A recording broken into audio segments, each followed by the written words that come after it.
Hi friends, ఈ కాడజెమ్ముడు మొక్కలు అడవి ప్రాంతాలలో మాత్రమే ఎక్కువగా కనిపిస్తూ ఉంటాయి. కొన్ని మొక్కలు ఎడారి ప్రాంతాలలో కూడా పెరుగుతాయి. ఇలాంటి ఆకుజెమ్ముడు మొక్కలు పార్కుల దగ్గర కానీ, హోటల్స్ దగ్గర కానీ, ఇంటి పెరటిలో షోగా ఉండడానికి ఎక్కువగా పెంచుతూ ఉంటారు. వీటి ఆకులు చిన్నవిగా ఉండి ఆకు మందం దళసరిగా ఉంటాయి. ఈ మొక్క సన్నజెముడు, పుల్లకాడ, మంచి జెముడు, పుల్ల జెముడు, కంచి జెముడు అని కూడా, కల్లి అని కూడా తెలుగులో వివిధ ప్రాంతాలలో పిలుస్తూ ఉంటారు.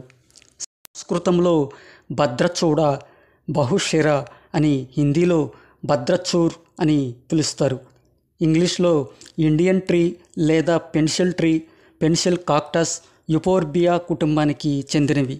వీటి కాడల రసమును ఆయుర్వేదంలోను, ఇంటి వైద్యంలోను, గ్రామీణ గిరిజన వైద్యంలోను చెవి నొప్పి సమస్యలకు ఉపయోగిస్తారు.